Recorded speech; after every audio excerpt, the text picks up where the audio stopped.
कर्मों के फल का हेतु मत बन। यानी हमें कर्म फल का हेतु नहीं बनना है, हमें कर्म का हेतु बनना है, कर्म करना है। कर्म न करने में भी तेरी आसक्ति न हो, यानी ऐसा भी नहीं कि मैं कर्म न करूं और बैठ जाऊं, ऐसा भी नहीं, यानी कर्म कर।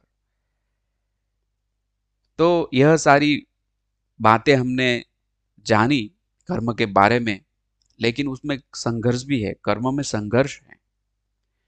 तो कर्म क्या है और अकर्म क्या है, इसी तरह बुद्धिशाली मनुष्य भी मोहित हो जाता है। मैं वह कर्म तत्व को तुमको समझाता हूं, जिसको जानने के बाद तू अशुभ यानी कर्म बंधन, अशुभ से मुक्त हो जाएगा। ये चैप्टर 4 में 16 श्लोक है, जिसमें भगवान श्री कृष्ण अर्जुन को कह रहे हैं कि कर्म क्या है और अकर्म क्या है। इसी तरह बुद्धिशाली मनुष्य भी मोहित हो जाता है, उसको पता नहीं चलता है, इसको पता नहीं चलता है कि यह कर्म है या अकर्म है। तो बुद्धिशाली मनुष्य भी मोहित हो जाता है। मैं वह कर्म तत्व तुमको समझाता हूं, जिसको जानने के बाद तू अशुभ यानी कर्म बंधन से मुक्त हो जाएगा।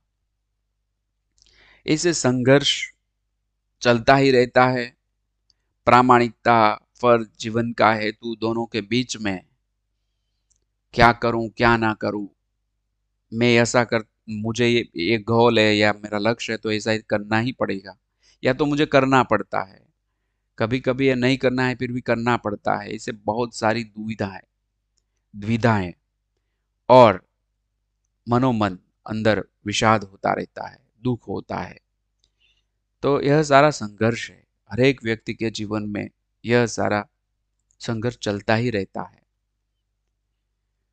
कर्मयोग का गूढ़ रहस्य यदि हम जाने,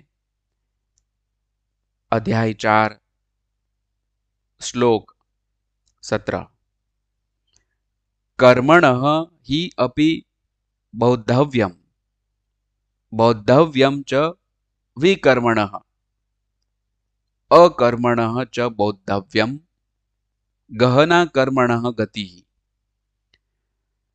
कर्म का स्वरूप भी जानना चाहिए और अकर्म का स्वरूप भी जानना चाहिए, तथा विकर्म का स्वरूप भी जानना चाहिए, क्योंकि कर्म की गति अति गहन है। कर्म का स्वरूप भी जानना चाहिए, यानी कर्म क्या है। अकर्म का स्वरूप भी जानना चाहिए, यानी अकर्म क्या है। तथा विकर्म का स्वरूप भी जानना चाहिए, यानी कि क्या नहीं करना है, विकर्म, क्योंकि कर्म की गति अति गहन है। इसीलिए मनुष्य जन्म में ही व्यक्ति अपनी बुद्धि से अपना भविष्य बदल सकता है। बाकी की जो योनि है उसमें कुछ भी नहीं होता है, वह सारी योनि भोगवटा है, इफेक्ट में है। लेकिन मनुष्य ही ऐसा अवतार है जिसमें परिवर्तन हो सकता है। तो यहाँ पे दूसरा एक श्लोक है, कर्मणि अकर्म यः पश्येत् अकर्मणि च कर्म यः सह बुद्धिमान मनुष्येषु सह युक्तः कृतस्न कर्मकृत। जो मनुष्य कर्म में अकर्म को देखता है और जो अकर्म में कर्म देखता है, वह मनुष्य सभी मनुष्यों में सबसे बुद्धिमान है, तथा वह मनुष्य सभी कर्म का करता है।